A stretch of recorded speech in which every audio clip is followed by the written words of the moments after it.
Okay. Hi, everyone. Welcome to Emerge Gallery. My name is Robert Langdon. And today we are going to take a look at the Isolation exhibition, which is an Artsy online exclusive. The exhibition is called Isolation, Art Created During the Pandemic. I've been hearing from a lot of artists that they've been either super creative or have been completely tapped of any kind of creativity during the lockdown. So I wanted to present to folks what some of the artists I've been working with have been doing during the months of between March and July, when, at least on the East Coast, we were all in lockdown. It seems like there's been some really wonderful work coming out during this time. You know, I'm sure that the creativity will continue. There's a lot going on, and people get really creative during this time. So what I'm going to do is present the pieces one by one, presenting for the artists that aren't here, and then we will be joined by close to 30 artists that are going to talk about their work, what they've been doing during lockdown. So I hope you enjoy yourself. The work is exclusive to artsy.net. So if you go to the Emerge Gallery NY site on artsy.net, you'll be able to see that show, as well as the show that I have on the walls, which is a landscape inspired show, and previous shows as well. And there's also a couple solo shows that you can take a look at. All right, the first piece that we're going to talk about is by Gertrude Abramson. This is called Buddha Head. It's mixed media, pastel, photo, acrylic, rice papers, and it's 23 by 31. And then the second piece that we're going to talk about is called Flying Creatures. So Gertrude says, I am an artist, Zen priest, and chaplain. I have created imagery all my life. During the COVID, I painted and used collage elements from photos I had taken to create new works that came forth from a desire to make sense of what was happening in the world and in the universe. These works seemed more raw than previous works, but expressed the feelings I had more accurately. So this is Buddha Head, and this is Flying Creatures, both by Gertrude Abramson. And I've been hearing from a lot of artists that some of them have been recycling some of the materials that they had done previously during this time, which I find pretty interesting. So that's Gertrude Abramson. These are collages by Louis Alves. Louis is an artist, a collage artist in New Jersey, Union County, I believe. And this is a take on, it's called the Hysteria series. This is the Quilted Northern, and then the second one that we have is the Hysteria collection all. I thought this one with the Quilted Northern was really appropriate for what we're facing right now. So I am a New Jersey-based artist with a primary interest in photo collage. Each work is a hand-manipulated hybrid using appropriated imagery from publications. My art is characterized by pop culture and advertising influences, as well as vibrant colors and bold compositions. So these are two pieces by Louis Alves in his Hysteria series. All right, the next artist is Lowell Barr. Lowell, I'm going to bring you up. Let me find you here. If you can unmute yourself. Okay. Where are you? Here you are. Okay, let's bring you up. Okay, welcome, Lowell Barr. Lowell Barr.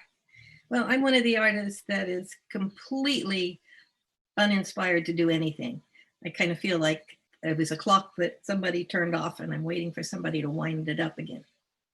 But one thing seems that I can do is collages, because it doesn't take a lot of, you don't have to have an idea. You don't have to psych yourself up to do it. You just sit at a table with a bunch of pieces of paper and start moving them around, and a collage comes out.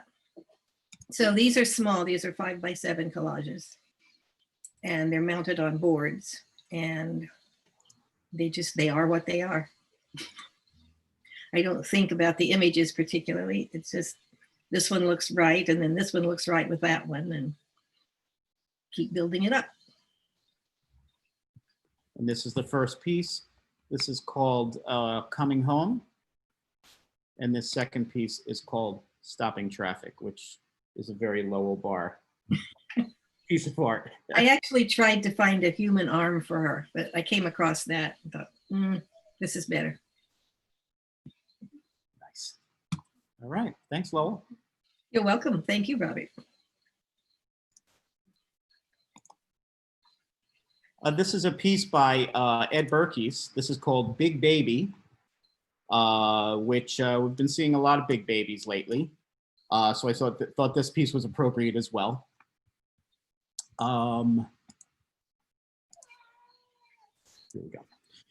This is mixed media, a lot of watercolor, pen and ink. Ed is an artist in Woodstock, and Ed is a realtor, but he has recently been doing a lot of art, creating a lot of art, inspired in many different ways by a lot of classic traditions. So that's Ed Berkes. Our next artist is Randy Bloom. Randy, did you want to say a few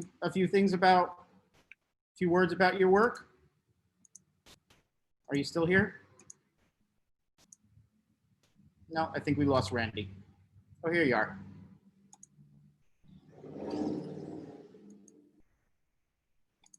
Randy, you need to unmute yourself. Sorry. You could talk, Robert. Oh, okay. All right. Well, these are three pieces that we have of Randy Bloom's. I've exhibited Randy's work a number of times in the gallery. We'll also have a number of pieces on Artsy. This is a series that she created. She was telling me that her partner had, I believe it was Frank, had given Randy the pigeons, the images of the pigeons, and she's a number of years ago, and she's been finding ways to use them, thinking of creative ways to use them. So she incorporated them into this series here. The stripes are very Randy Bloom. I think this is a really sweet and interesting way that Randy is using the work. Randy's artist statement is, "My paintings are about experience, or rather my interpretation of my experiences and what I see around me. The ability to interpret an experience into art, words into poetry, sound into music, color into painting is the essence of being an artist." The art critic Carter Ratcliffe in the journal A Gathering of Tribes has written in describing her work, "It's thoroughly sophisticated and her forms and colors are mutually clarifying. Yet there is more to her art because of the mode or the mood in which she creates it. This artist doesn't soberly invite or clarify so much as animate or even intoxicate, imbuing her pictorial devices with a giddy sense of the parts they play in the big picture." And I think with these three pieces, it's very, I think appropriate for that quote, because it's that playfulness is really shown in these three pieces. Thank you, Robert. Thank you, Randy. Okay, our next artist is Natalie Barberka. Natalie, Robert. are you here? Let's. I'm here. Here you are. Okay, great. And I'm Hi, unmuted. welcome. Good to see you. Hi. Good to see you. These pieces are kind of interesting for me because I usually deal with color, and layers of color. But I think that term COVID brain has a lot of basis in how everybody's experiencing things. To do a super layered colored piece is almost too much for me to handle. I don't like something that dense right now. So these actually came from doing very small ones. This is a series, and I think I've got 25 in the series now. I did really small ones first, looking at shapes and relationships and using mark making to enhance the relationships I saw. So I don't go into them with anything predetermined. I literally stare at a piece of paper until I see at least two shapes, draw them out loosely, and then start figuring out, well, what's their interaction? What's their relationship emotionally? And I didn't name any of them until later in the series. Some of them have names, I kind of want people to relate to them themselves emotionally. I don't want to give you a title necessarily and box you into where you think these are going. So the black and white is really freeing. These are bigger than I started. Like I said, I think I started 8.5 by 11, and now I'm up, doing them 2 feet to 30 inches by 36 inches, depending on sizes. Nice. And the mark making is really what's fun, pushing it, exaggerating it, make it kind of scream emotionally at you. So different feelings, but definitely not pleasant feelings. I don't think any of these that I've done are happy pictures. I think they all are feeling the stress of things beyond your control. This is a multi-layered time of intensity, let's say. So, different thing. It's funny for me, I'll look at them when I'm done and go, oh, that's what that's about personally, So I kind of think it's interesting to hear different people look at them and interpret them in their own ways. Nice. Thank you, Natalie. Thanks. Okay, next we have Leslie Bodsey. I see you here. Let's bring you up. Hi, Leslie. Welcome. Hi, Bob. How are you doing? I'm doing okay.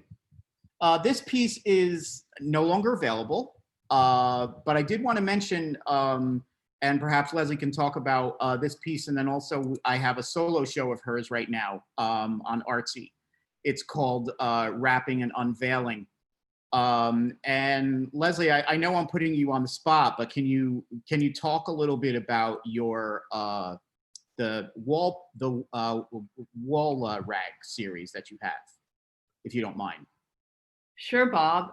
Okay. Actually, the little gold piece is still available in that I can duplicate it. I mean, it doesn't look exactly like that, but it's similar. I found out that I can actually get close to duplication because people bought this one right away, as well as the hanging one, the little hanging one, and I was able to duplicate it. So they are available.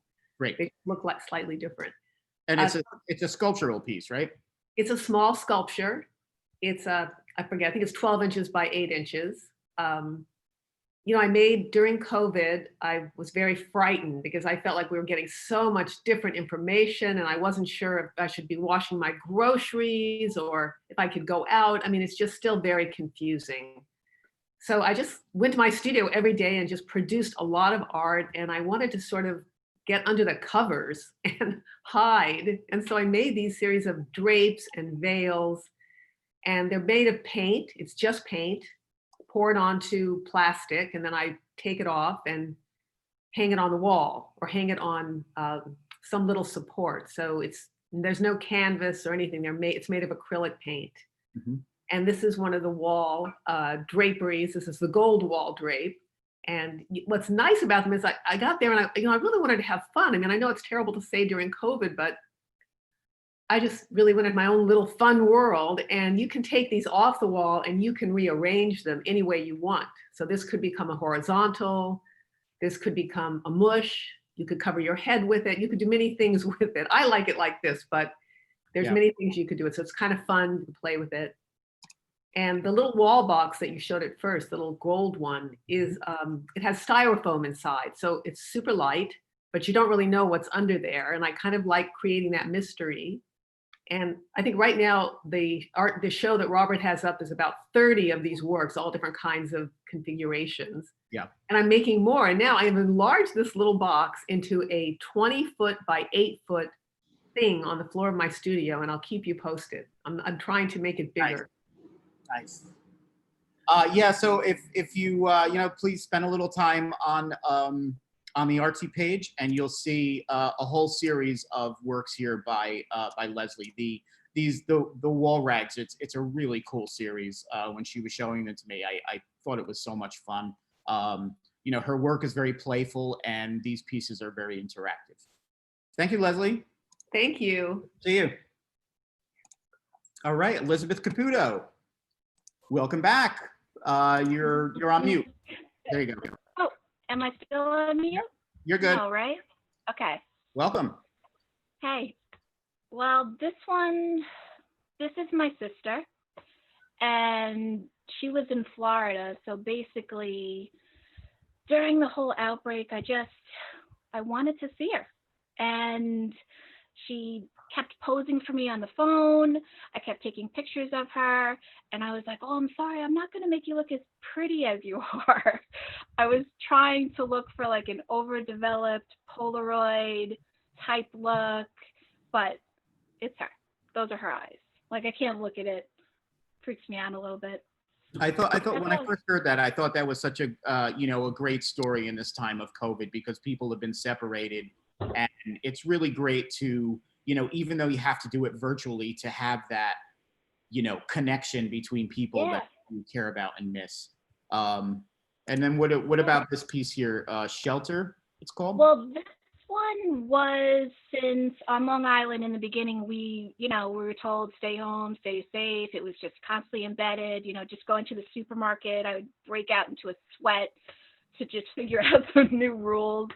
And this is actually, the piece on the left is my Leland, and then that's part of this little shrub. And every day I would go outside into the yard, stare constantly, because that's pretty much where I could go, and nothing was really growing. Those things were green, and I just kept thinking in my head, if I could just breathe the air, go outside, and that's where I would be. I would go in there, and I just felt better. It was terrible being inside, and it's something for me. Wonderful. Yeah. Thanks, Elizabeth. It's good to have you back. No problem. Thanks.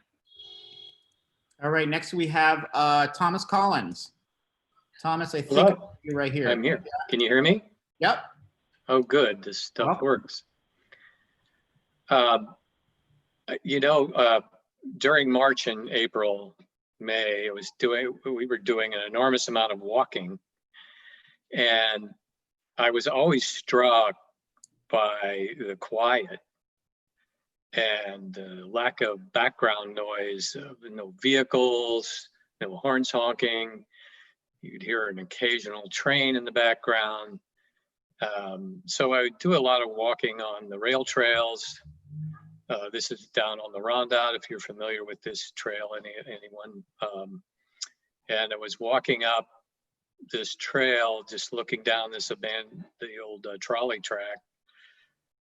And there was no one to be seen, no sound. So it stuck with me, and I did this painting. The same with the one, Robert, you just went to, walking down a gravel road, and it was early morning. The sun is in the winter in a very steep angle. In March, just saw this house through the trees, and once again, quiet, nobody in sight. And I thought maybe I could capture that a little bit. Nice. These are digitally painted. Ask you that. Yeah. I started as really painting in oil. I was in college, which was many years ago. Changed careers and was a musician for many, many years, but started painting on my phone a few years ago, and slowly have worked over to a larger screen and more sophisticated software, and really sort of just getting the feel for this media, which gives you not a lot of feedback, but a lot of flexibility and a lot less mess to clean up. Well, I'll tell you, I've been warming up to digital. I haven't really been a fan of digital for some time, but been seeing some really wonderful work, yours included. So it's changing my mind. Well, thank you. I was a musician when synthesizers first burst on the scene, and there was a lot of reluctance and resistance, and electronic music it took a long time, I think, for it to develop and be accepted, and so I'm trying to develop this to suit my own needs anyway. But Great. Thank you for accepting me into the show. I appreciate it. Absolutely. Thanks, Thomas. Thank you. Was Megan here? I don't think so. Okay, these are two sculptures by Megan Daly. This is called Playmate, and I'll read. Megan's from Woodstock, and I'll read what she has to say. Although I have been a potter and sculptor in clay for many years, during quarantine, I found I was not inspired or motivated to continue as before. I felt unsure of myself, trapped, confined, frozen in time and space. Instead, I felt pulled in a direction I had only dabbled in before, wrapping found natural materials in wire and putting them together in what I call assemblages. Materials brought back from a recent visit to Florida: feathers, dried seaweed, bits of palm leaf, palm trees, seed pods, weathered shells, even a sea turtle shell, which is in this piece here. This is the piece she's talking about. Are combined with findings from the stream running through my backyard. Colorful shards of pottery and glass, fragments of brick, bits of bark, gnarled wood and roots. Crystals and stones from old collections are also in the mix. The work reflects my feelings of being bound up and trapped, and at the same time helps me to break free of confines by creating an alternate reality. So this is called Playmate, and then the other is Untitled, and it's all found materials. All right, next we have Maxine Davids. Hi, Maxine, I just saw you. Hi, these are, well, they're a hybrid. They were originally monotypes, but during the beginning of COVID, I'm calling it era. It's no longer a crisis. It's taken too long. But so at the very beginning, I felt so deprived of my ability to do printmaking at the Woodstock School of Art. And as any printmaker knows, there are, if you bat 300, you're doing fabulously. So I have stacks and stacks of outtakes, failed, not quite ready for prime time monotypes. So I started to slice them, and what I limited myself to making hard vertical slices so that the pieces would butt each other rather than overlap. For some reason that felt, because the paper is so thick and rich and creamy, that I just felt like I wanted to create a sense of flat surface. And it just, limitations are great. They just give you a framework. So a lot of these two particularly were created using images that I had created to go along with a series of large paintings that I was going to show, called Terra Infirma, and they were basically homages to environmentally challenged locales. But the monotype riffs go off into abstraction. So that's where these were. I've since, as soon as it got warm enough, I had a complete 180 about my work and started to paint and draw outdoors, and have gotten back to some much more representational work. And it's just ironic. I feel like everybody I know who's an artist has done some form of a flip, from either representation to abstract, from, pottery to sculptural collages. There's something about this experience that gives every brain a little bit of a shakeup. And I think that's been great, actually. I mean, not that I don't miss going back to the printmaking studio and seeing people. So that's, there's another artist that we'll be looking at later, Susannah Ronner, that's, that has also been at the printmaking studio at the School of Art.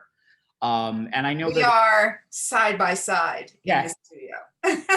Love that, that the two of you and other artists as well are just missing that and sort of going back to, what was created. And a lot of what that is the collegiality of the setting.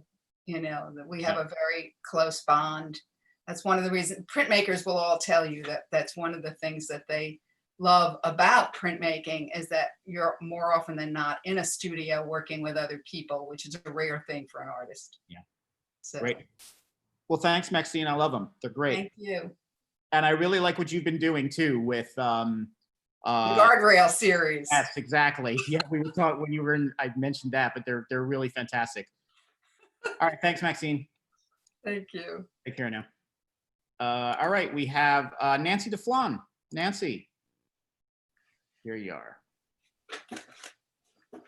Are you here?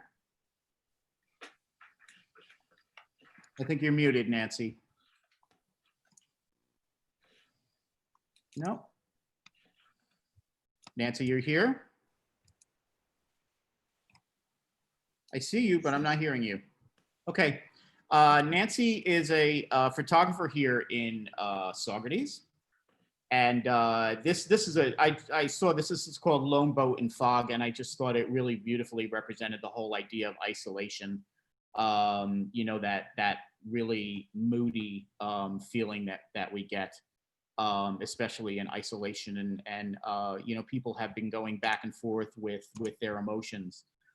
So I chose these two. The first one to really convey the sense of isolation and a more of a little dark moodiness. And then the second, this is called With Open Arms, a lot more brighter and a lot more sunshine, a lot more of a uplifting mood. So that's the reason why I chose these two pieces. I'm sorry, Nancy, I see your box here, but I don't hear you. And I can't pin you here, so apologies for that.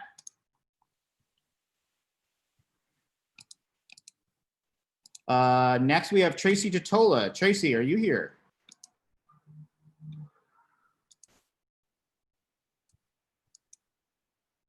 Tracy? No? Okay. Tracy is an artist in Bergen County. This is called Quarantine. It's oil on canvas. It measures 31 by 31. And I chose this one because I thought it perfectly represented the whole chaos of being in isolation. If you look at all the little different elements in here, it also sort of represents what we've been using during isolation. You'll see the mask here. Lots of people have been eating. I know I've gained a lot of weight during this isolation. I've been drinking a little more than I probably should. So I really felt like this piece sort of represented the whole idea of being in isolation and just being in that whole oven atmosphere where, you know, you really feel like you're being cooked. So I thought this was a perfect representation of the idea of isolation. So this is Tracy Tatola. Next we have two pieces by Madge Evers. This is called March 16th. And then the second is called March 18th. And I'm assuming that they are the dates that they were created. They're both cyanotypes with silk and thread. And Madge says, in March, I began to assemble collages with cyanotype chemistry patterns, vintage family photographs and floating figures tethered by red silk thread. I was intent on connection and learned that red thread can ward off the evil eye, magnifies one's intentions, provide an unbreakable bond between lovers destined to be together, and even signal opposition to enslavement. The chaos of the cyanotype patterns and the familiar faces of my ancestors, living moments of a life I would never have known, together with the red silk thread's many meanings, comforted me during the suspense of the cold COVID spring. So these are two works by Madge Evers. Here is the red thread that she was talking about.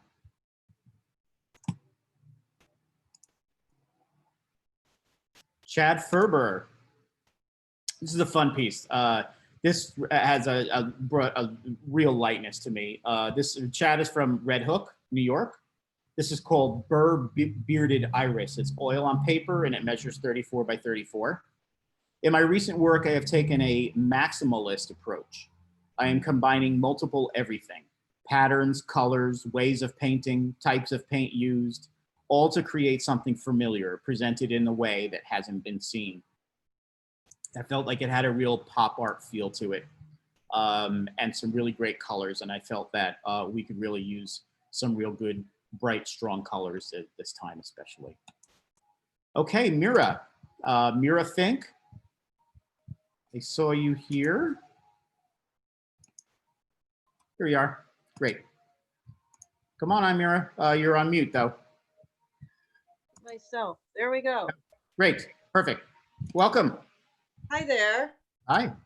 So it was interesting to hear Tom talk about how he goes out and he saw nobody. I have felt when this pandemic started kind of the opposite, where there were a lot of people who were out of work, and it was actually harder to find places to go where there weren't as many people.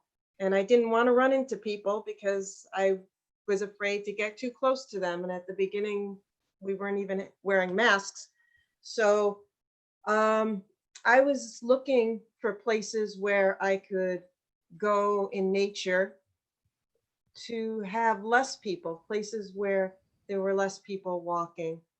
And I ended up at this particular place one day, walking with a friend of mine, 6 feet apart, wearing masks, after going to another place where there were just too many people.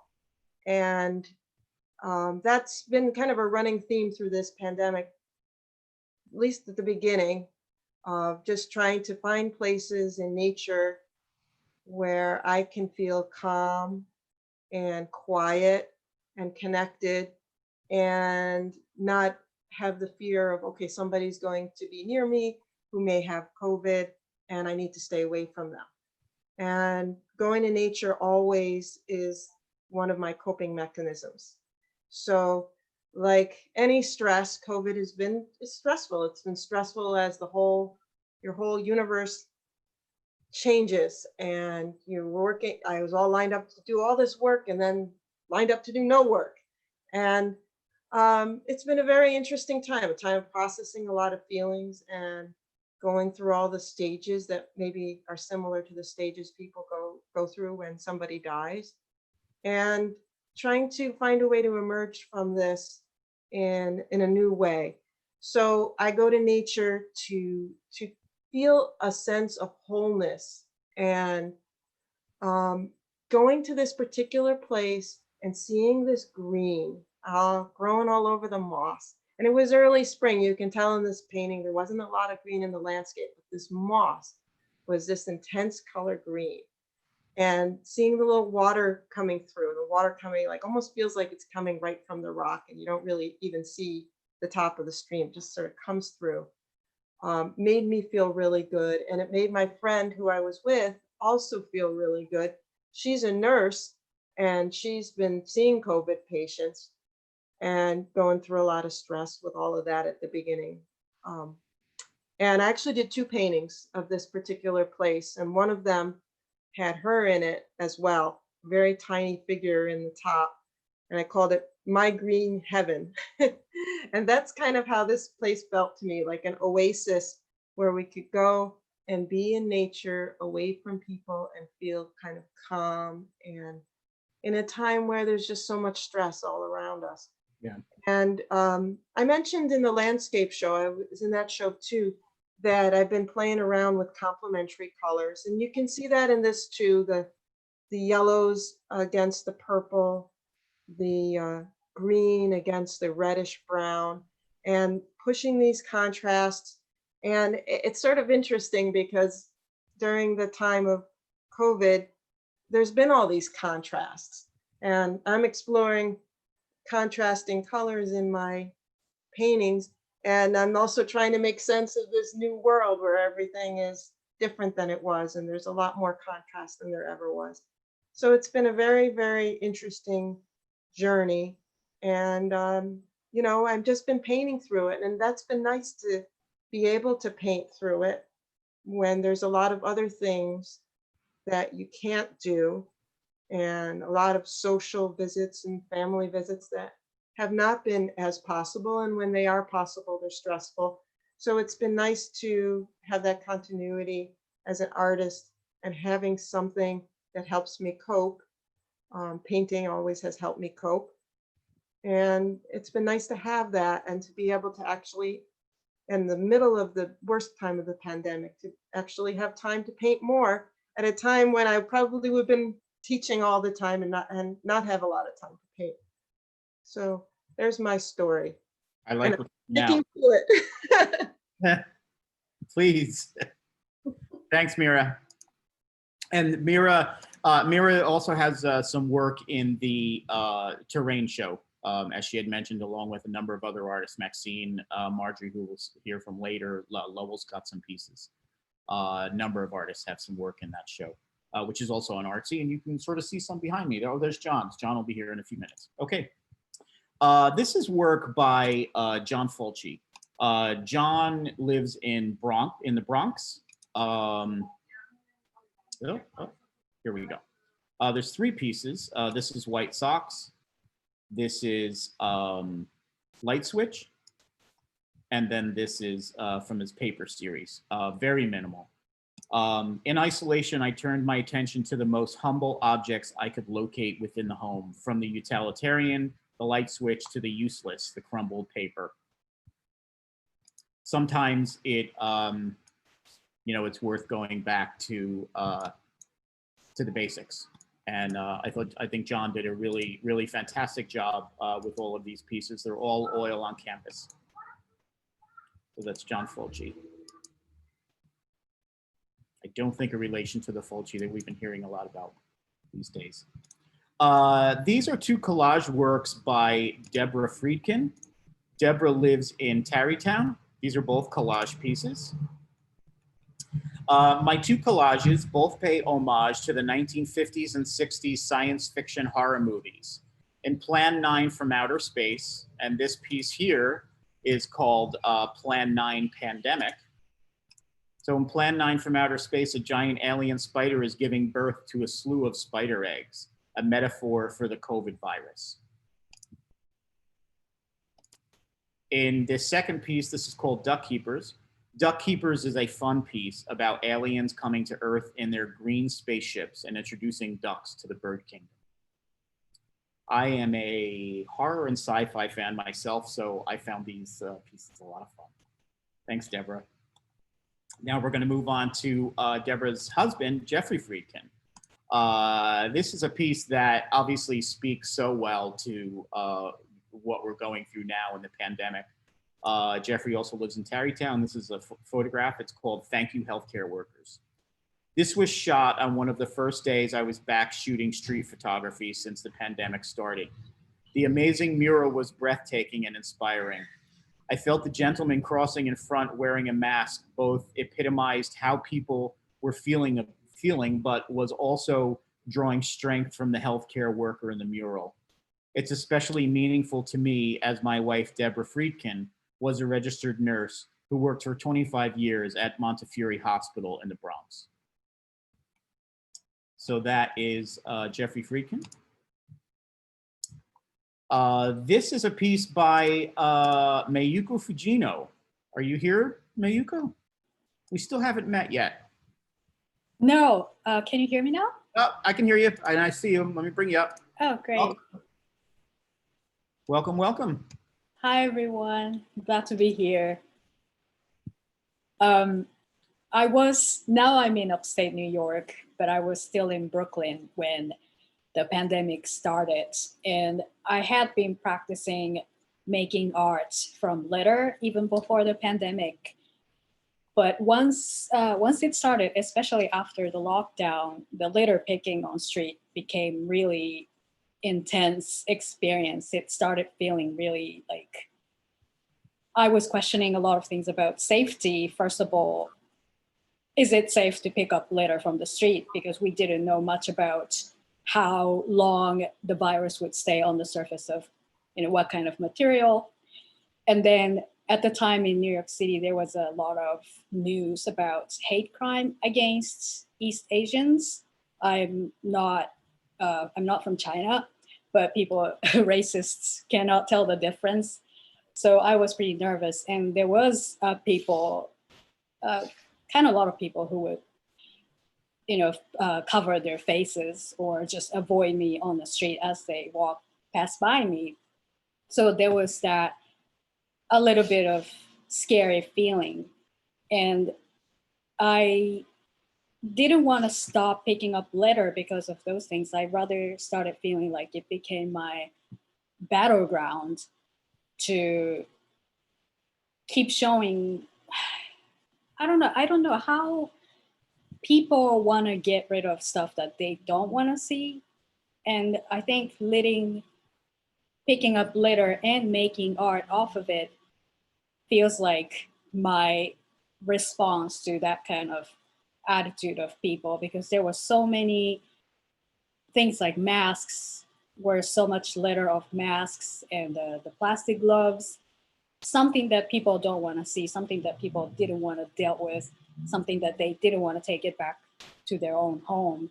So they just get rid of it on the street. And I kind of wanted to give those stuff that they didn't want to see a face. And so these face without the skin, like exposing muscles and stuff, that visuals really came to me in March.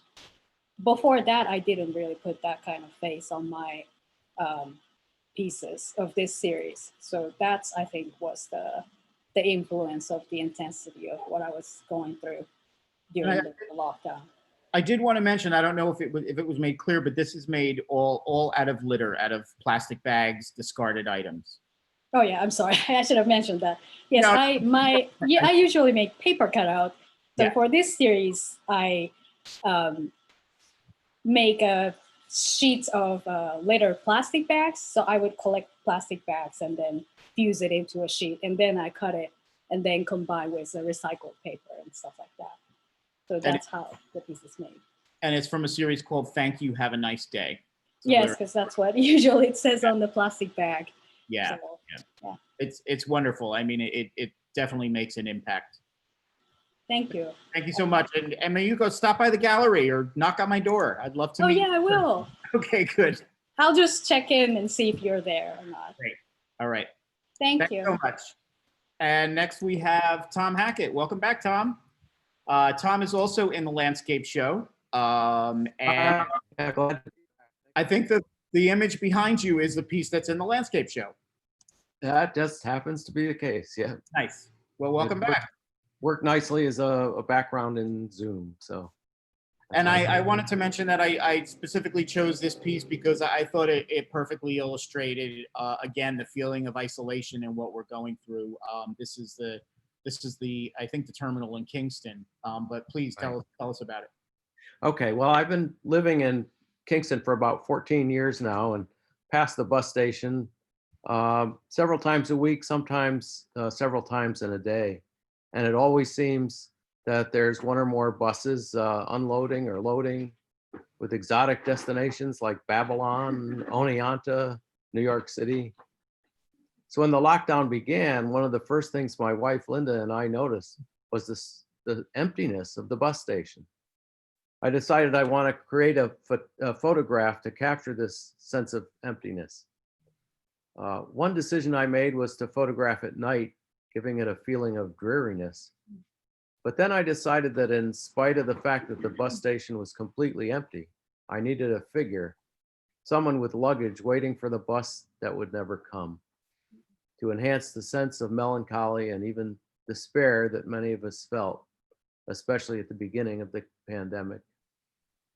There is another figure in there. I'm not sure if it's very visible, but with someone who just happened to wander in the scene, into the scene. And you know, it looks completely dejected, so it sort of added to the mood. Yeah. Perfect.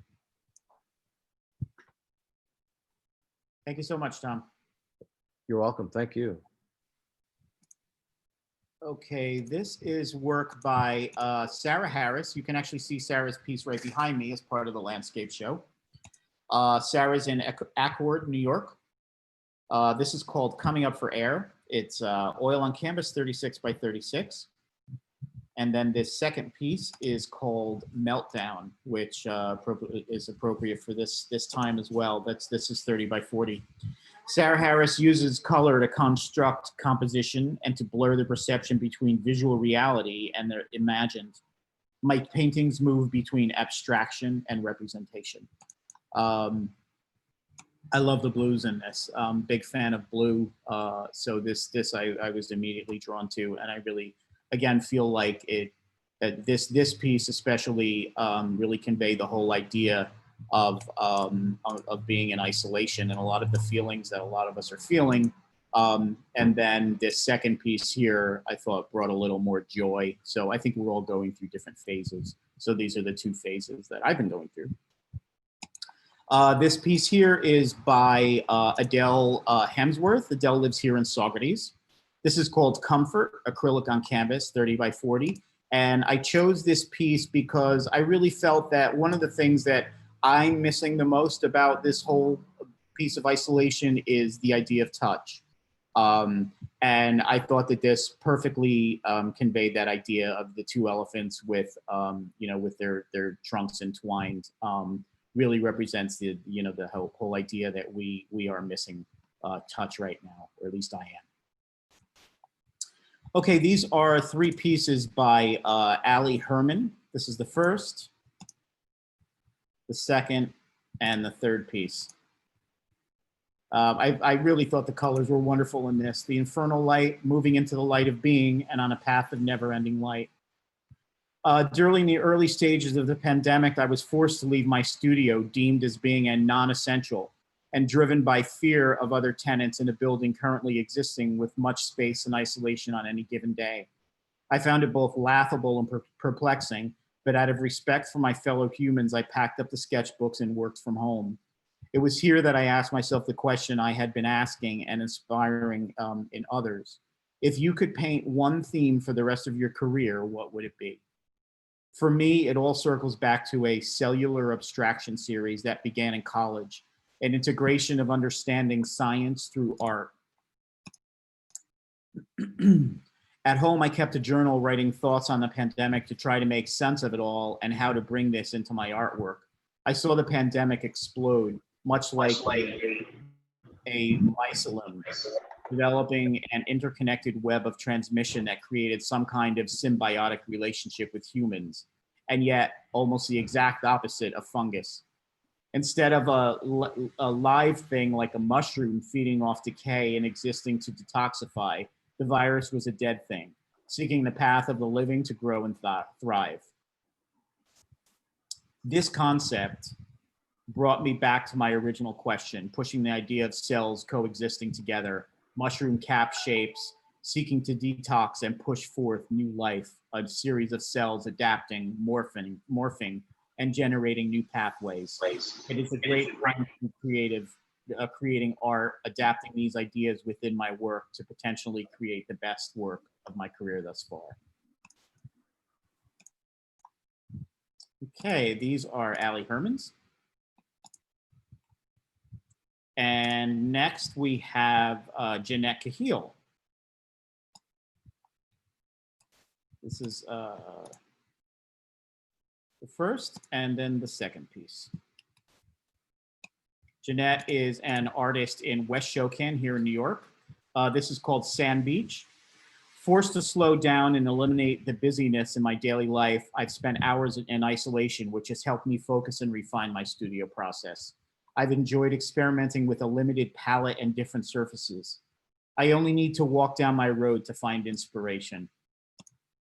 The mediums of oil and pastel help me capture the various moods and styles of my landscapes and still lifes. My plein air pieces are more painterly due to the spontaneous nature, while the studio work has more of a tonal and realistic quality. Both of these are oil on canvas. Andy Keynes, is Andy here? I am indeed here. Okay, let me see. So, give it to me, Andy. So I created these works as a part of a single flower challenge that some friends of mine on Instagram in Germany were doing. They work largely in large format film, which I'm extremely jealous of. These are digital works, but they're printed rather large on some beautiful paper. Hanemule, which has been around for, I think, since the 1500s. And I just really, I made these works as sort of a reminder of the beautiful things that are outside, that are in nature, that, you know, I know a lot of us are longing to get back to routine, and I am one of them. I very much miss my routine because it gives me a sense of comfort, but I found some new and interesting routines in the part of, or through the process of COVID. Basically, you know, we were isolated from mid-March to about mid-May in our house, which thankfully we have a big lawn, so I have a lot of material to work with, like these dandelions, like the clover. I've been taking pictures of like fallen trees around the property because it's just, you know, it's interesting stuff to me, and I love the details. And it's been an interesting process. Andy, are these digital or traditional camera? They are indeed digital. Okay, great. Yeah. All right, wonderful. They're gorgeous. Oh, thank you. You should see them in person because they're even more beautiful in person. Yeah. Thank you so much. No problem. Have a great day. You too. Thanks for joining us. You. Okay, is Barbara here? Barbara Tepper Levy? I don't think so. Okay. I've exhibited Barbara's work before. She's mostly a visual artist, but she has been creating a lot of knitting lately. And she had submitted these 3 pieces, and I thought they were pretty spectacular. This one is no longer available. So I decided to do something a little different and include these in the show. Barbara, as I said, is a visual artist, and she's been working with the yarn shop here in town, and these have been created there. So I found it really interesting to see what artists are doing in this isolation by sort of going a lot of times against what they normally do. So I decided to include these by Barbara, and I just think they're really beautiful. This is by Rich Levy, Barbara's husband. I believe Rich is a neurosurgeon. I may be wrong, but he has always dabbled in art, and recently has been taking a lot of classes and working over at the Woodstock School of Art. And this is one of the pieces that he's done. It's called Val. It's on charcoal. The next artist is Yvette Lewis. Yvette is an artist here in Saugerties as well. And I love the colors in these pieces. There's a real fiery red and then a little bit of a tone down in the orange. But I really felt that the work conveys the emotions that a lot of us are going through. And you could tell I've been a little emotional through this whole period because my emotions are really coming out with the work that I did choose. Yvette uses a lot of pods, pod references. So these are very reflective of what her work is usually like. So these are Yvette Lewis. Linda Linton, I saw you here, Linda. Let's see if we can find you in this list. Okay, yeah. Oh, I hear you.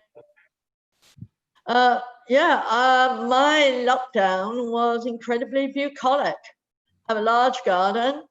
We had a long spring and lots of flowers. And so what I ended up doing was just sitting in the garden doing the odd plein air painting. This is a pastel that I did of the forsythia bush at the front of the yard. And I have this very strange looking white pine in the front, and that's actually how it looks. And the other one, this was just a dandelion and some violets by a stone, which I painted rather than use pastel. I used oils on this. And really, that was what I was doing. It was just watching nature come alive.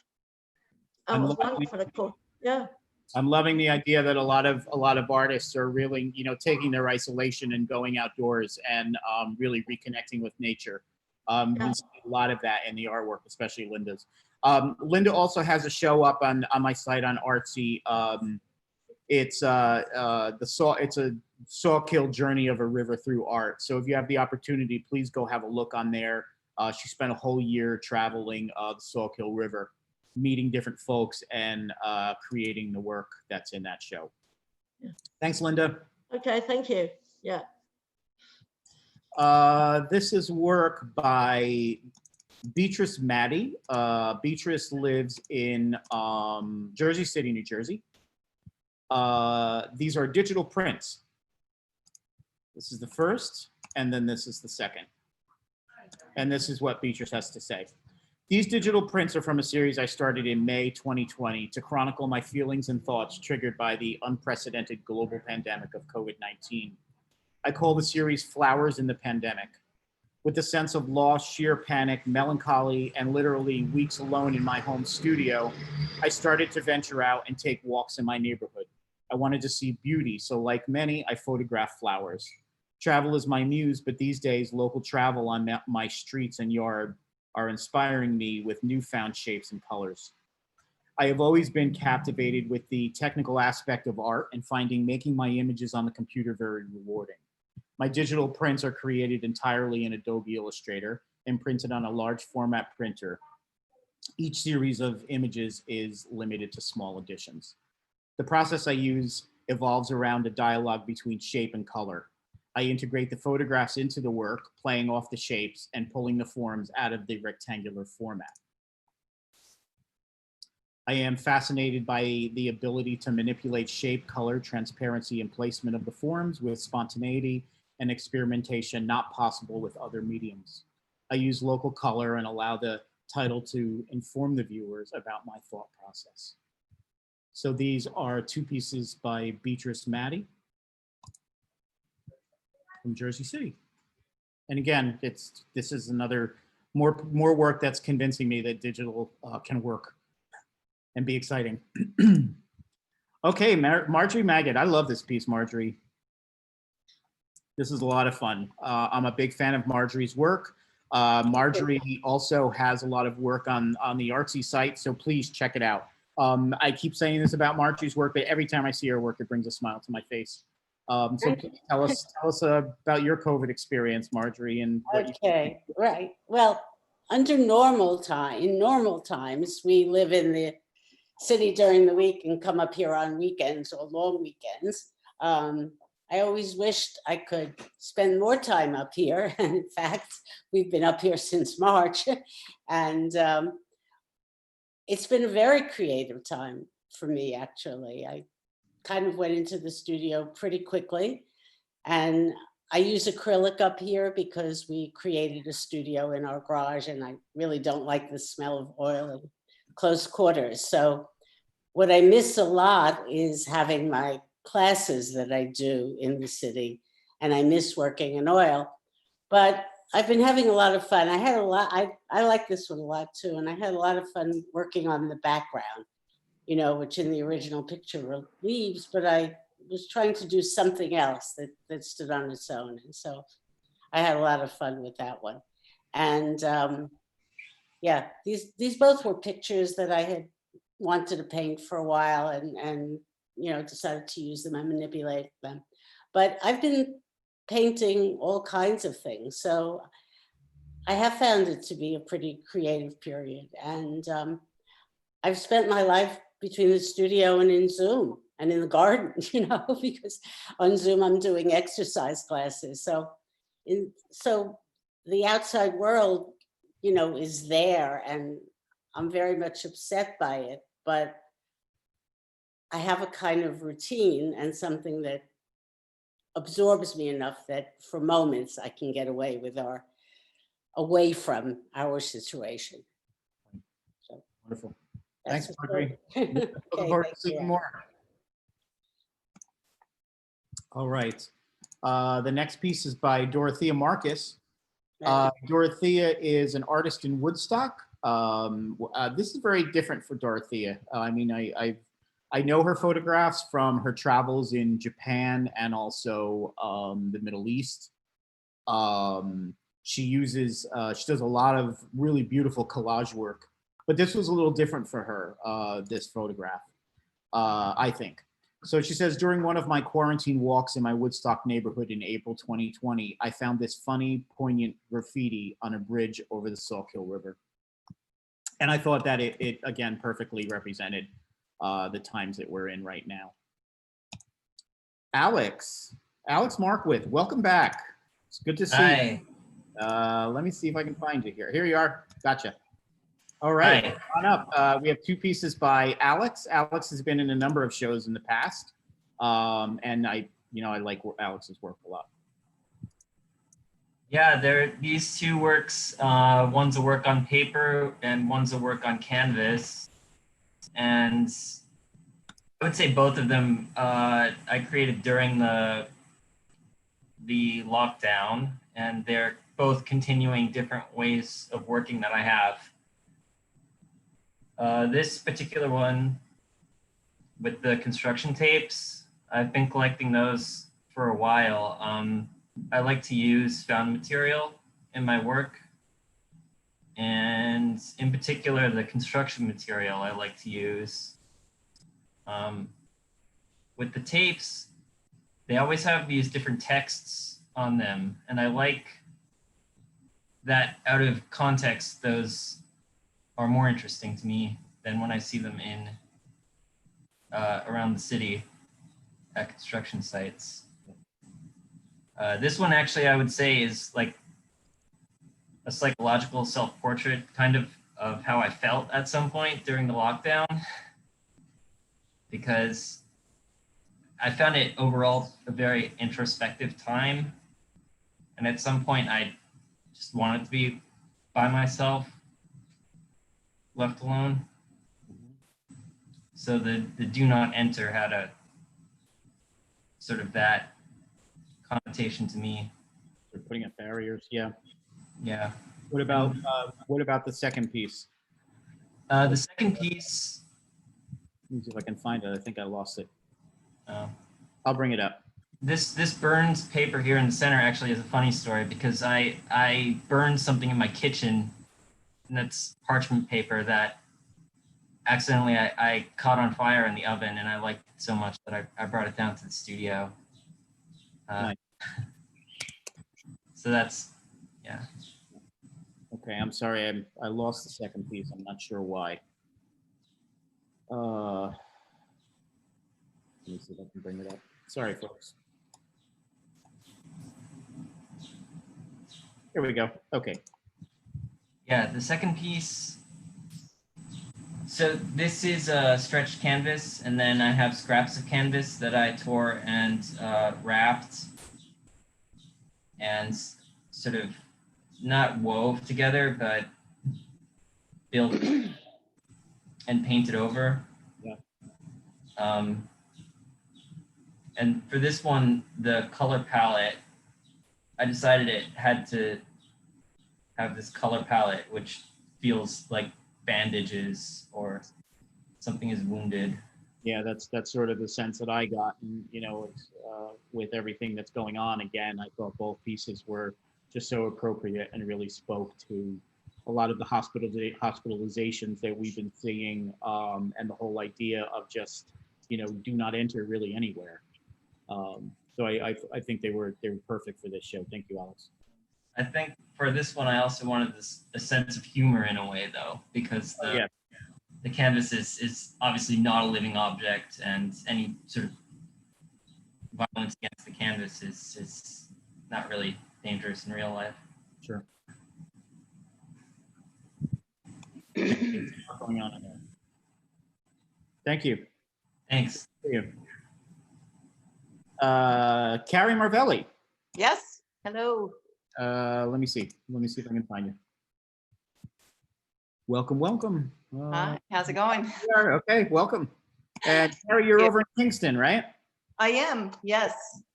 I think it's the backdrop actually looks like that right now. A little. Yeah, it does.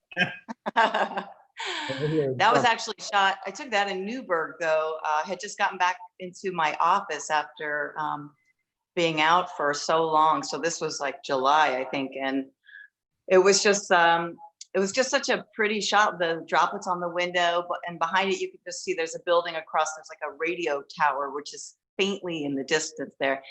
And I was talking to a coworker, and we just noticed it, and we just stopped talking. And I was like, I gotta get my camera out.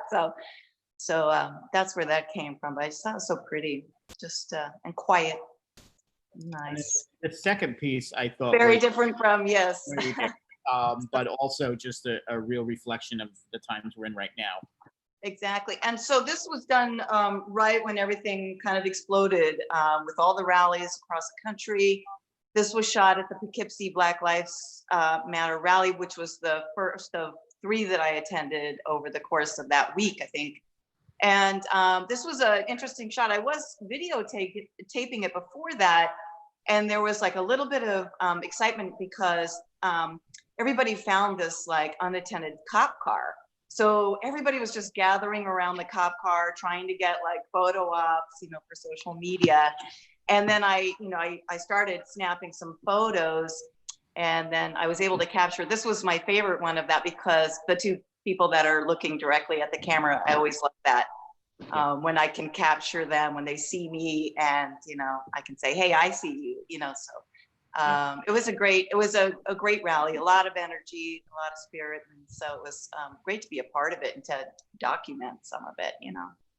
One of the things that immediately drew me to it was this right here, this fuck right in the middle. But it just perfectly captured the angst that a lot of us are really feeling through Black Lives Matter, and then also just, you know, our COVID and response to COVID, and just it's definitely a sign of the times. Exactly. Yeah. Thank you so much, Terry. Thank you. All right, John McKiff. These are 2 pieces from the Rag House Afternoon, and John has a piece in the Terrain Show right behind me. I think I see you, John. Yep, I'm here. Where'd you go?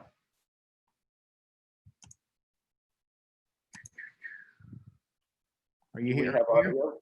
Oh, I do have audio. I hear you. I don't see you though. All right. Well, I screwed it up last time as well. Gotcha. Okay. Okay. Hi, Robert. Thanks for doing this. It's good to be part of this group of artists. It's really fun to see how other people have taken this experience. And for me, it's really been about time and light. Time has just sort of become this insubstantial element. You know, it's one day sort of feels like the next. All the routines that I used to have are no longer here. So, you know, it's difficult to sort of say that one day is, you know, more distinctive than another. And it's also about these interior spaces where you just watching light, you know, sort of the day pass. And I tend to be really attracted to the afternoon. And I think part of it is because it's sort of like the light gets more and more mellow, and you get closer to dinner. And dinner is like the one pivotal ritual every day that we as a family can look forward to and sort of gather around. And that's been really important. For me as well, and these paintings are both printed and painted. They're oil and gouache using the hand-carved Indian block, wooden blocks. Is that which the texture up here? Yeah, all the textures are all sort of hand-printed with these Indian blocks. Great. And for me as well, the house will always be a metaphor for the body and for the person. And so, like other artists have said, this has definitely been a time where I've become more sort of contemplative, and you know, I haven't had the busyness in my life to kind of distract me from myself. Mm-hmm. And so a lot of the quality of these interior spaces is both sort of slightly ruined, you know. I just turned 61 and I don't know how that happened. I still feel like I'm about 20. But, you know, this lifetime of experience, choices that you maybe don't like looking back on, have become part of my thinking process a little bit more consciously. But it's also been a beautifully quiet time. My dog Max is always there. I've been out gardening a little bit more. You can see that figure on the left. I've been reading a lot.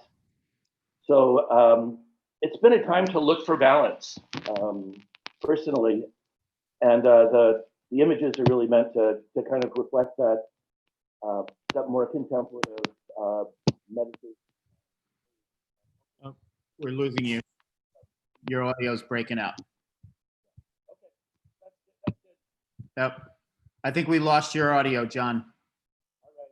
Well, one of the things that I really liked about both of these was, again, it reflects the moods that people, or myself, mostly are going through, because I'm, internalizing a lot of this art. So, we have a much darker mood here, but then yet we've got something a lot brighter. Like there's always sunshine. So I really felt like me as a viewer, I was seeing this as the beginning of the pandemic, and then we sort of come out into the sunshine, and actually, as he said, you can see him gardening here, start doing things. So these are one of the reasons why I chose this piece, but both of them. Thank you so much, John. Okay, now we've got some work from Melody Mediero. Melody is in Barrier, Rhode Island. She's got two pieces here. This is called COVID Dream, and then the second piece is called Polaroid. In the time of quarantine, Melody had adapted an unconscious, autonomous style to confront the nature of memory and explore beyond the institution of the past event. Unable to work in a usual fashion, work miniaturized and reliant on memory while still looking to nature and past explorations for inspiration and escapism. Some areas remain rooted in realism, while other areas within this body of work reflect the hazy reconstruction that separation reduces some facets of a memory to. The series bridges the gap between story and truth, and connectivity and isolation. So these are Melanie's, and Melanie also has two pieces in the landscape show, although her work is more on the seascapes. It's a landscape, seascapes, and cityscapes. Next artist is Wilma Miller. These are two pieces by Wilma, and we will talk about the first. Wilma is an artist in Woodstock. This first piece is called Stone of Stennis. I believe I'm pronouncing that right, hopefully. It's acrylic on canvas, 18 by 24. So Wilma says, these two pieces are examples of my mood during the COVID-19 pandemic. I painted the standing stones of Stennis at the very beginning of our social distancing as a tribute to my trip to the Orkney Islands in Scotland last fall. It was such a memorable adventure, and I guess I feared that it might be the last of my travels for some time. But as spring arrived with daffodils and forsythia enveloping the landscape, my mood became more hopeful. An abundance of yellow always makes me happy. So I brought some of that joy into my house with a vase of forsythia. And of course, I had to paint it. Wilma also has two pieces in the landscape show, the terrain show, and her work are seascape, inspired by seascapes as well.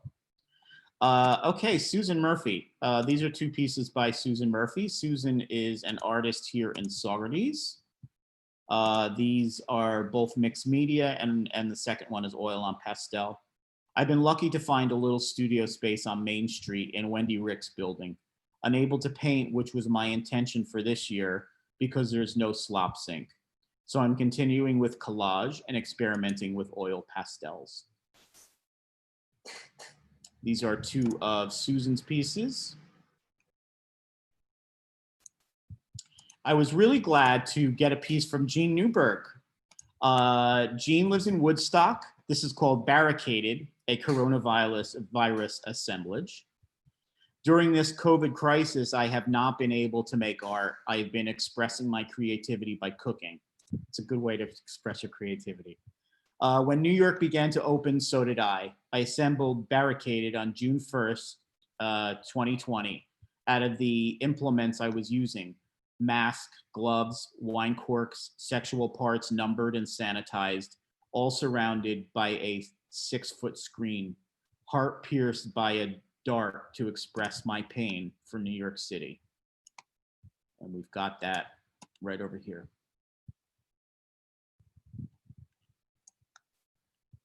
This is a very cool piece, and it perfectly reflects what we're all going through. Ellen Niz. These are two pieces by Ellen. This one I like a lot, the to-do list. So Ellen, let's find you here. Hi, Robert. And bring you up. I'm looking for you. Oh, here you are. Okay. Hi. Okay, go for it. So to-do list, much like Lowell said earlier, collage has been a wonderful process for me during this COVID time when it's really hard to concentrate, but you still want to create. It's been really meditative and soothing to cut and arrange and place and rearrange and just play with art supplies. There's also a huge sense of control that you get when placing elements in a collage, which is something I think we all feel like we've been lacking during the pandemic. So to-do list is an homage to master collage artist Hannah Hawk and her feminist themes. This collage shows how much a modern woman has to do, that she needs so many arms to juggle everything that's happening and being pulled in different directions. And she's expected to do it all with a smile and looking fabulous. Yeah. And then the second piece. So this is, sorry, there's someone pushing something very loud outside my apartment right now, where I live in Jackson Heights. And I live about a mile from the now infamous Elmhurst Hospital, where so many COVID patients were being treated this spring. So living here was really weird because during quarantine, there was an eerie silence on the streets, kind of punctuated by the increase in ambulance sirens taking people to Elmhurst Hospital. So I had gone over to the Riverside in Long Island City and happened to see this beautiful cloud cover sky at dusk and saw how serene the city looked. Meanwhile, you know, knowing everyone who lived here was feeling anything but serene. So it really just sort of captured how I'd been feeling during the whole spring and reminded me how much I really love this city. It's just a gorgeous place to be no matter what. Nice. Thank you, Ellen. Thank you. Good to see you. And Ellen has some work in the show as well, in the Terrain show. She's got a sort of a sculptural folded piece called Portal. Look it up. It's a lot of fun. All right, Christy O'Connor. Hi, all. This piece perfectly represents what I have been feeling for on and off for the last however many months it's been. So when I saw this come in, I wanted to scream myself. So thank you. Thank you, Robert. Yes, for those who don't know me, my name is Christy O'Connor. I'm a New Jersey-based interdisciplinary artist. Most of my work is very feminist-based. COVID hit me really hard at the beginning. It's still hitting me, throwing punches left and right as the months go by. This is one of the first pieces I made in COVID. Prior to this, all of my work had been really like, I'd always research first and really focus in on preparing and having my artist statement ready and like really like defining a full body of work that I wanted to create. And when COVID hit, I just couldn't concentrate and I couldn't focus on anything.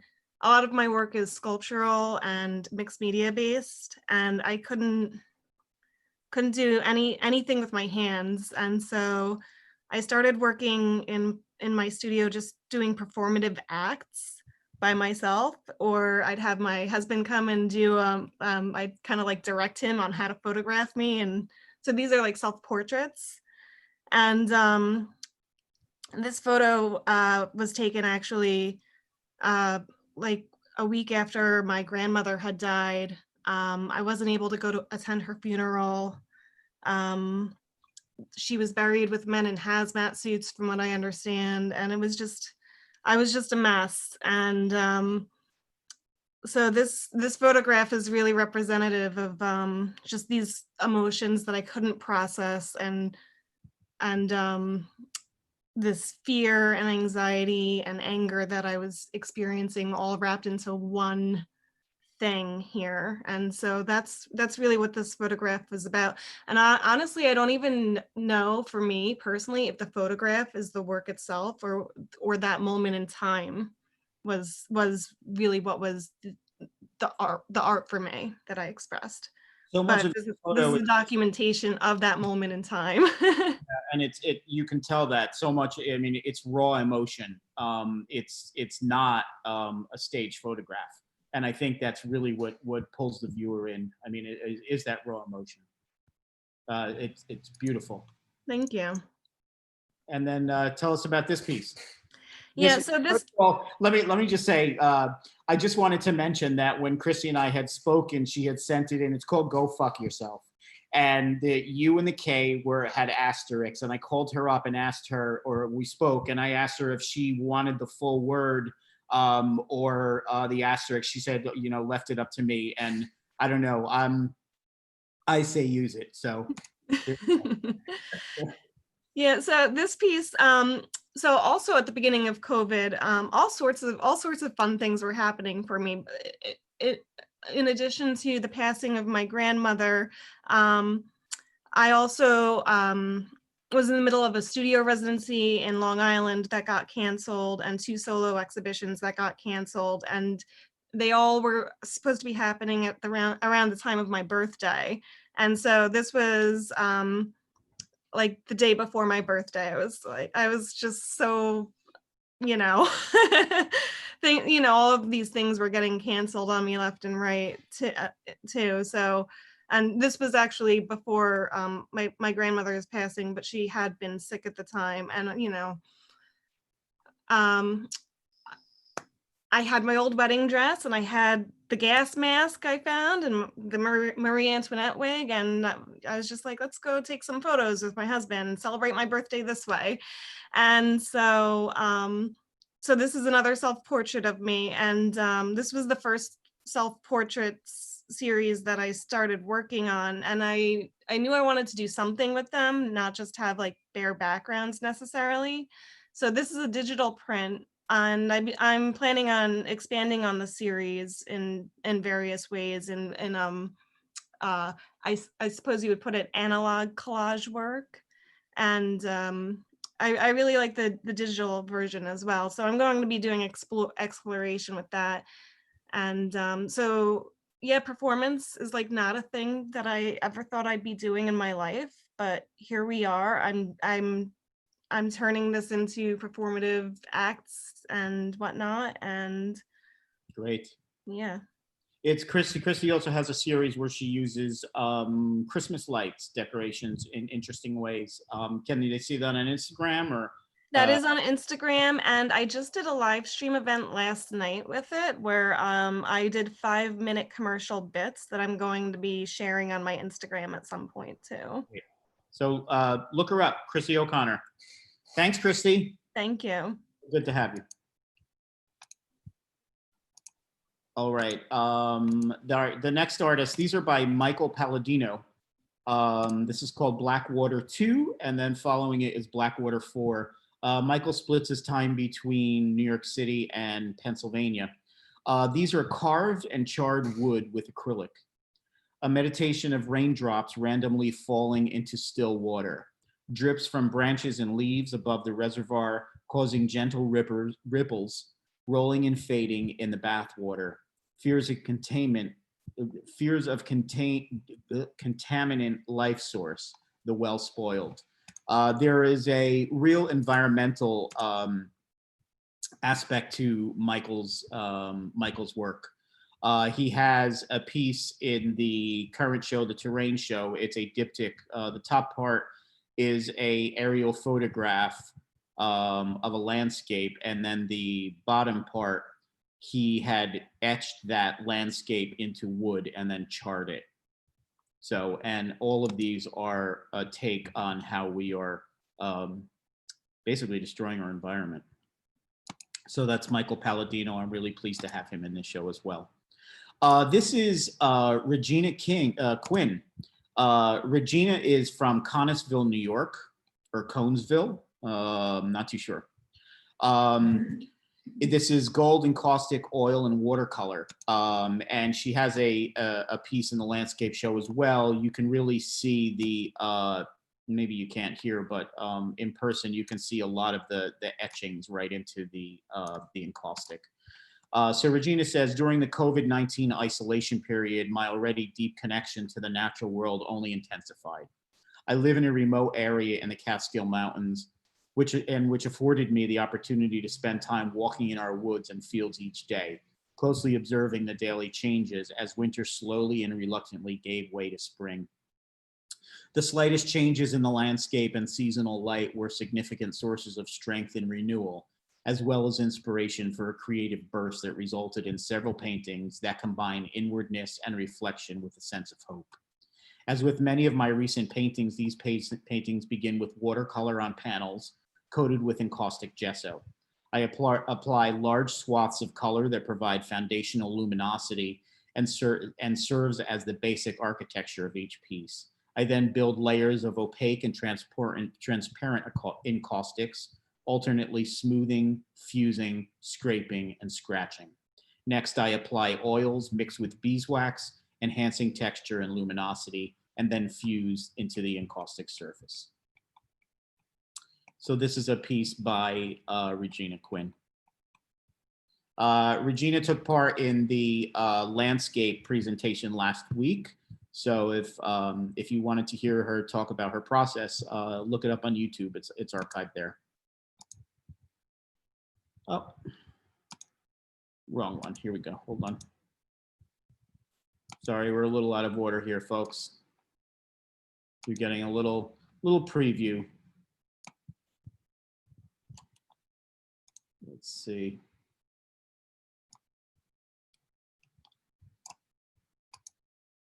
Maybe is it here? Okay, we got to go backwards. All right, these are by Susannah Ronner.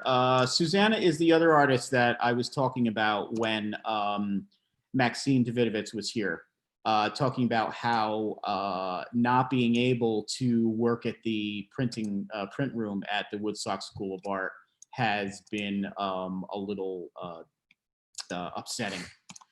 So Susanna as well has taken some old monotypes and sort of cut them up and repurposed them into collage.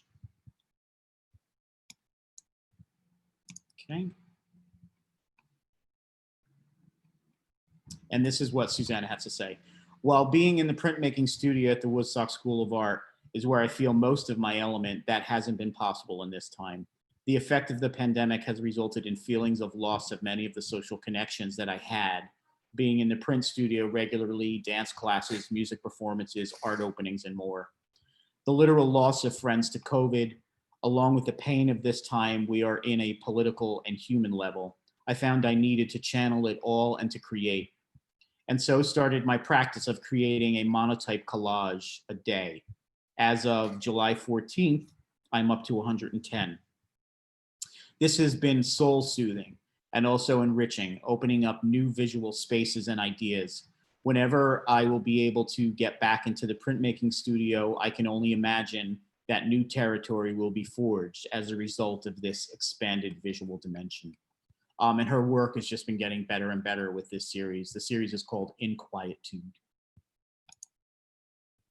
Okay, the next artist is Stephanie Russell. Stephanie lives in Poughkeepsie. And again, I thought this photograph perfectly represented the mode and the mood that folks are in right now. It's called Casement of Alone, and I don't know if I'm pronouncing that right. It's photography printed on metal.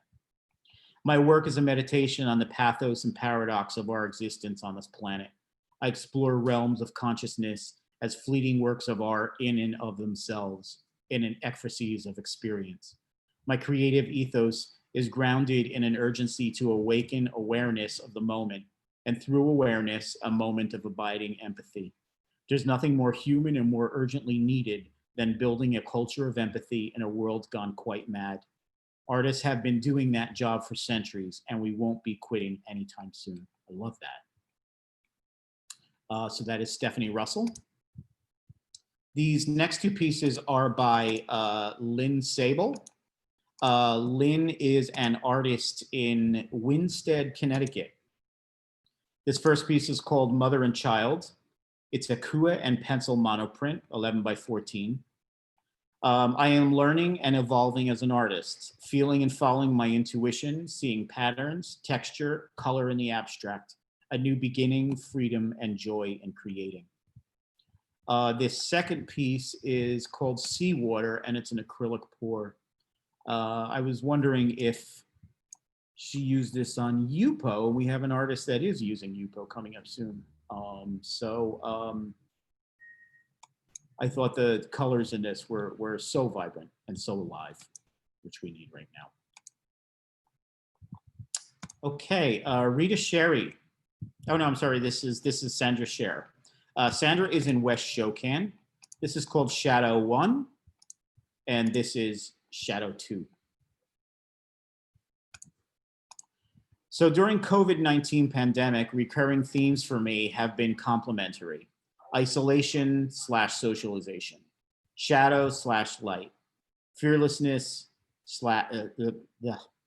silence / noise. These elements have entered my work in a variety of ways. Having to work at home limited use of materials and themes, and opened an opportunity for playfulness. For Shadow 1, I played with feeling from shadows, and for Shadow 2, the feeling of darkness and determination versus light and play.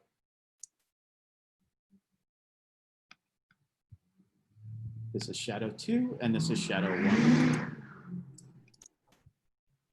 Tony Schwab. Hi. Welcome. I haven't seen you in a while. Welcome back. I've seen you in a while. You're doing a good job here. It's great to see. Thanks. It's good to see you back. Thank you. Oh, here you are. Great. Let me bring you on screen. All right. These are great pieces. Tell us about them. This one is called Collage Painting. It is called Collage Painting. It is from about it's probably from 4 larger paintings. And I was thinking while some of the artists were speaking that part of the impetus for it is that the painting's been hanging around my house for an awfully long time. And I turned 70 in August, and I said, we've got to clean some things up.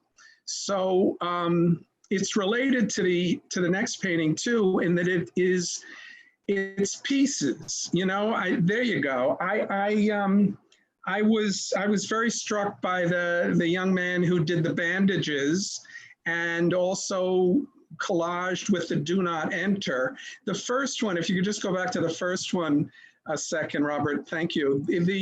This is almost 5 feet long and about 18 inches high. And I was saying to my cousin today, and he said, that's a good way of putting it, that the energy of each portrait in it is its own painterly energy, but it comes in a sort of theatrical way from their look and their own personal energy, so that the Buddha, which is on the left, and the Buddha, which is sort of in the middle, and then there are 2 Chinese women that I think are from Kabuki theater that are on the left side, and then she appears again on the right side in the green. They have a kind of a non-emotional or an unemotional, formal, ceremonial feeling for me, whereas in the middle of the left-hand panel is Dostoevsky, who's as passionate as you can get. And in the middle is Dickens's wife, Mary, who has a great story, because I did a 19th century painting at one time and I cut it up. And then on the right, you can see Dickens twice. So this is a way for me to order my older paintings and have them march across the canvas. And I was very happy with the colors that went in between the pictures of how it just sort of got into place, sort of like a slideshow that had some piece to it for me. Yeah, there's a lot of fun surprises, and I see that over here you've got the clown. I've seen some of your clown paintings, so I'm glad to see him resurrected here. Thank you. You had a nice clown piece in one of the shows, yes. I hope you use that one. I like that piece. No, thank you. I didn't. That was in the Red show, and he had a big fat red nose, which this guy doesn't. It's not as red. Great. These are wonderful. One was interesting because for about 4 weeks, I was painting a picture of my wife, which is that figure in the middle that is now changed into a male, but a figure of my wife at our kitchen table, sort of gazing down at her phone. And it wasn't working. And all of a sudden, I got the idea that the canvas was staring at me instead of me looking at her. And so there's my face with the 2 big eyes and the lips at the bottom in an abstracted form. And she became my jester figure, or my sort of King Lear's fool figure in his motley, doing his thinking with hair a different color than mine, but it's definitely the thoughts within the person. And at the same time, he takes his place at sort of the nose position of the face. So I was very happy that he appeared and that I could memorialize or commemorate my thoughtful self. This has been a very thoughtful time. It's a very worrisome time politically, and it's also a time full of empathy, through the Black Lives Matter movement for me as a white man, an older white man from the 50s and 60s, and for the victims and the workers in the COVID crisis, of whom my relatives are some. So I was happy to capture that moment here. It's wonderful. Thank you. Thanks, Tony. Good to see you. Thank you, Robert. You too, and all of you. All right, next we have Martina Sestakova. Is that right, Martina? Oh, you're on mute. Yeah. There you Hi, are. Welcome. Now, Yes. Thank you. this is Yupo. This is on Yupo, correct? Yes, that's correct. Yeah, I'm an Great. artist based in Kensington, Maryland, and I work in watercolors on full paper. The 2 pieces you see in the show, I believe I did them maybe kind of like late March, April. My practice is all about words. I really like reading, and I found myself reading much more with the stay-at-home order in Maryland. What I do is I read books and I write down words or little segments of text that really move me. And so I kind of know a title of a piece way before it starts. And the 2 pieces you're seeing here are called Is It Kind? And I Feel My Own Peace. And I found myself with the pandemic having a lot of negative feelings. Some of them kind of self-directed, feeling, angry and losing all of these opportunities in life, not being able to travel and all kinds of stuff. So there was a lot of kind of mixture of anger and sadness, and really kind of not knowing how to make good decisions moving forward. So I picked these 2 titles out of a book called The Choice. It's actually a biography of a woman who survived the Holocaust.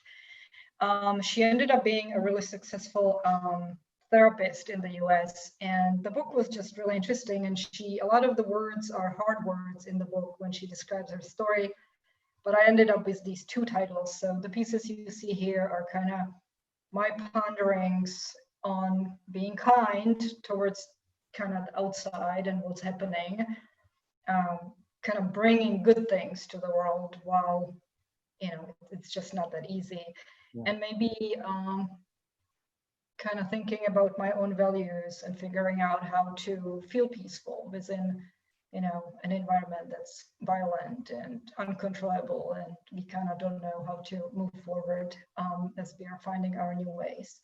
So what I do is I do have the title, and then I just kind of meditate about it. I sit down and think about shapes, colors, and textures, and how they can convey, you know, visually the title. So the words, is it kind? And then I feel my own piece, and I kind of try to combine the color, the texture, and the shape, and create a piece of art that hopefully conveys the meaning of what it means to me. So that's my process.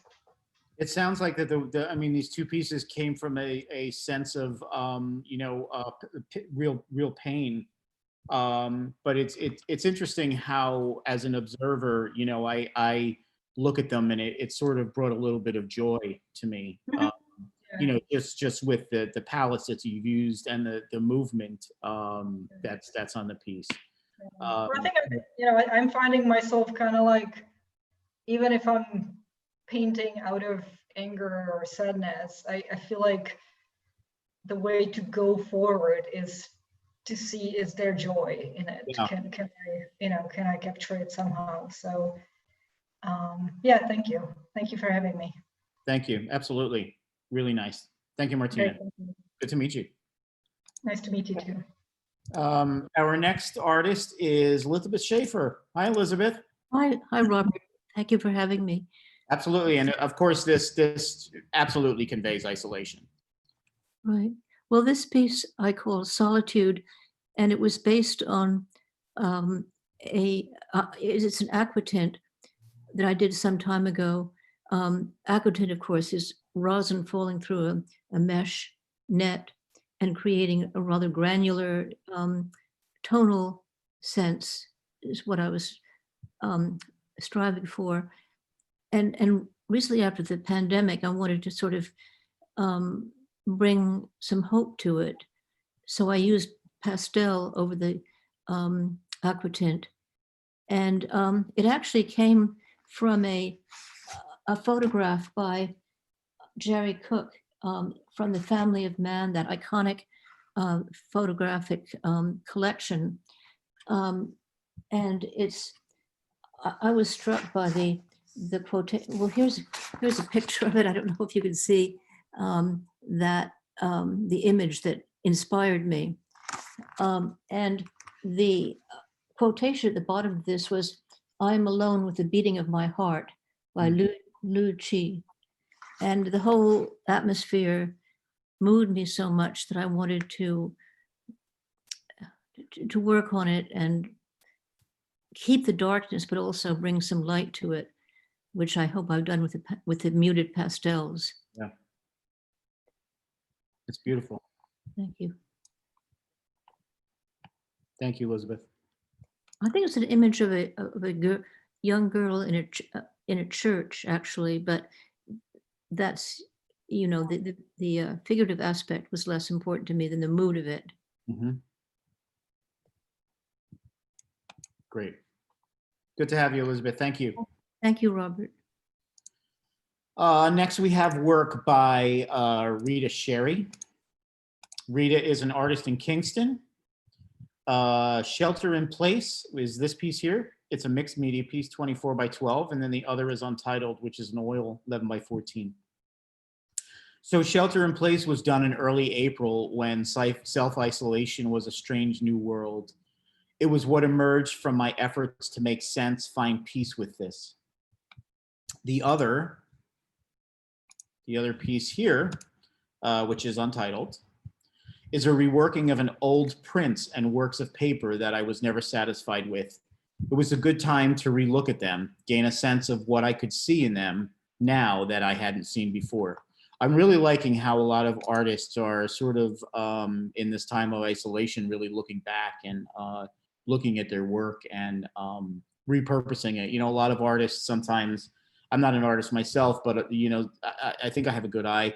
And a lot of artists, a lot of times are just stuck at one point, and I always suggest that they just put it away for a little bit and go revisit it again with a fresh new eye. And it seems like a lot of artists have been doing that lately and coming out with some real dynamic work.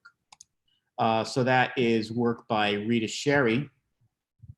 Next we have Roberta Sickler. Roberta has 2 pieces in the landscape show as well.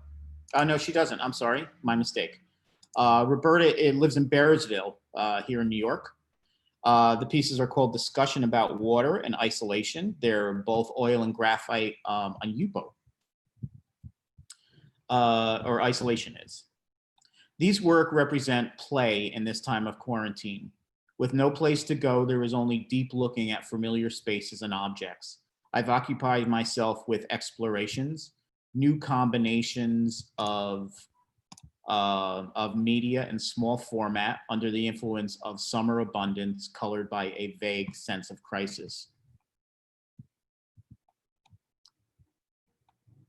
Roberta does some really wonderful abstract work, as you can see here.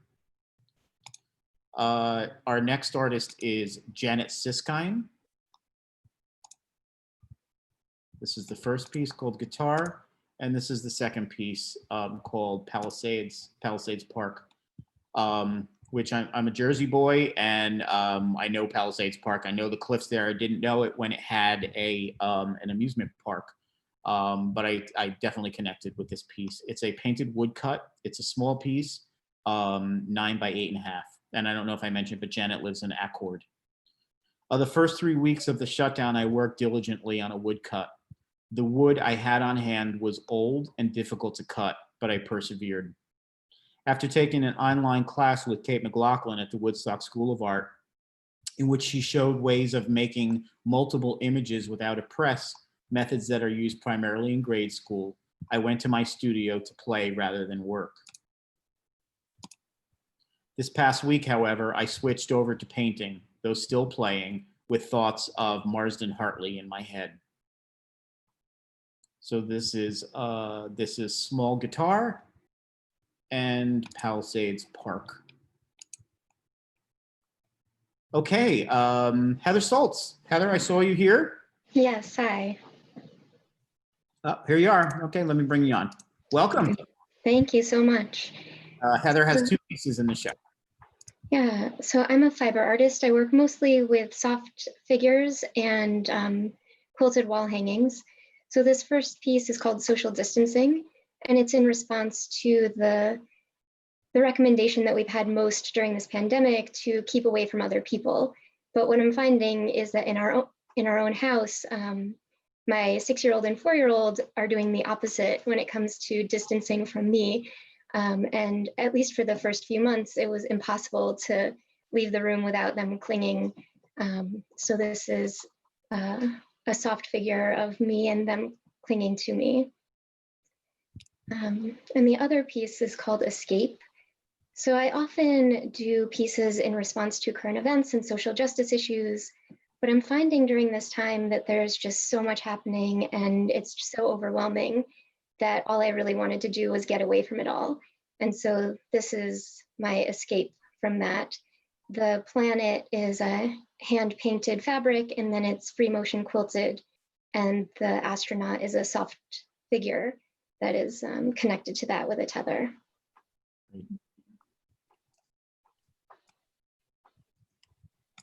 Wonderful. Thank you, Heather. Heather had a piece in, I think, the last landscape show last year, Yes. which was really wonderful. So I'm really glad to see some new work by Heather. And I think, oh, they're right behind you. Yes. There you go. Nice. All right. Thanks so much, Heather. Thank you. Okay. The next piece, these are by J.D. Weiss. JD is a photographer living in Woodstock. I chose this piece here. This is called A Perfect Conversation because I thought it perfectly represented the times that we're in now of isolation and that 6 foot apart. JD works with traditional 2 1/4 film. What she does, I think it might be in Hasselblad, I'm not sure, but she scans the negatives into the computer and then modifies them slightly. This one is a lot more modified on the computer. She's got some really gorgeous stark black and white photos. JD also has a solo show on my Artsy page where you can see some really stunning landscapes, a few composite images like this, but all of the work comes right from her traditional 2¼ film. Each print is, it's not just reprinted from a negative, it's reconstructed every time that she goes to make a new print. So this piece is called A New Earth, and the other is called A Perfect Conversation. So that's JD Weiss. And then Frederick. Hi, Robert. Glad to see you here. Glad to be here. These are some very appropriate pieces. So we've got 2 pieces by Frederick. They're both sculptures. This one is called The Dreaded Nasal Swab. And I want to, if you want to tell us about this, and then I'll bring up some detailed images of this as well. Okay, this was inspired by my sister-in-law in Atlanta having a prolonged illness, which turned out to be COVID-19. She had undergone a number of nasal swabs, and my brother described it to me on the telephone one day as being horrible, that they take a large stick and they put it through your nose into your brain and thrash it around with all kinds of malintentions. And of course, during COVID-19 lockdown, once you fulfilled your daily chores of living, you have not a lot to do but create art. And so this was the inspiration, and the outcome was The Dreaded Nasal Swab. And unlike Martina before, who said that she comes up with a title, I do the exact opposite. Many times I will finish something and stare at it and then be motivated to write a poem or a ditty about it. And I will not read the entire ditty because it's too long, but the last line or stanza that goes with this one is, I sit here in Dr. Rabin's office with the rest of the pestilence mob, been told they stick a stick deep in my brain with more than a hammered thumb's pain. Yes, I sit here with coughing Sam and shivering Bob, awaiting the dreaded nasal swab. So I usually will try to come up with something like that. You want me to go on to the other piece? Yeah. The other piece is also a ceramic, actually it's a mixed media. It's ceramic and a ship's lantern. It's called, well, it's basically about isolation, self-imposed isolation, and we're prisoners of our own device during this COVID epidemic. And I can't see what you have on your screen. I just see myself. Oh, I'm sorry. No, that's it. Something happened to us, but it's basically a ship's lantern, ceramic, and some, there it is, and some mesh wire that we pilfered out of Italy a long time ago. And it's meant to convey a sense of bewilderment created by all the conflicting information and misinformation that we have been given since the beginning of this pandemic. Everything we hear has multiple conflicting images. From where did it come from? It came from Wuhan. It was created in a lab. It was deliberately released. It was created in a wet market, all the way down through how do you handle it, what the treatments, what we should do. Should we isolate? Should we not isolate? Wear a mask? Don't wear a mask? That finally you just become bewildered and isolated. And that's the result of that information. Wonderful. Thank you. I'm trying to get to, there are some other views of both sculptures on the Artsy side. Unfortunately, I messed up a little bit when I was trying to get some of the other views, but please, I encourage you to take a look and have have a closer look at both sculptures. All right, that, I believe that's it. So that is the show. I want to thank all of our artists for joining us. And again, the show is called Isolation, Art Created During the Pandemic. There's close to 100 pieces of art on this in this exhibit. All different ways that artists have been working during the pandemic. I encourage you to visit the site. Again, it's called artsy.net. You'll see a whole list of shows. Right now, we have this one going on, which is an Artsy exclusive. We also have Terrain, art inspired by landscapes, seascapes, and cityscapes, which is on the gallery wall for this month. You can also view that exhibit on Artsy as well. On the Artsy site, there are additional works that are not included on the gallery wall. So I encourage you to have a look at those as well. And I have a couple solo shows. One is Leslie Bodsey, Unveiling and Unwrapping. And actually Leslie's got a whole series of sculptures in the window here at the gallery. They're plexiglass sculptures. A lot of fun, and the way that the sun hits them are fantastic. JD Weiss has a solo show as well, with all of her photographs. And then you can also have a look at some of the shows that we've done in the past, group shows, and also some solo shows as well. Again, thank you everyone that has participated in the show. Thanks especially to the artists that joined us today and talked about their work. It was really interesting hearing how COVID has been affecting everyone, and the whole, what everyone's been doing in isolation. I mean, I'm a poet, I'm a writer, and I'll tell you, man, I have not been able to pick up a pen. I've got a lot that I need to get out, and I'm hoping it will get out, but just not ready yet. So I admire all of you who have been creating during this whole process. That's it. If you want to take a look at, on our YouTube channel, there's archived is the discussion from last week on Terrain. Yeah, that's it. Please encourage everyone to go have a look at the site, spend a little time with the art, and come by the gallery, where I'm open on the weekends, Fridays, Saturdays, and Sundays. Okay, that's our show. Hope you enjoyed yourself, and look for the next one. The next one will be a black and white exhibition. All right, Thank you. Thank you. Good to see you all. Bye-bye, Robert. Thank Bye. you.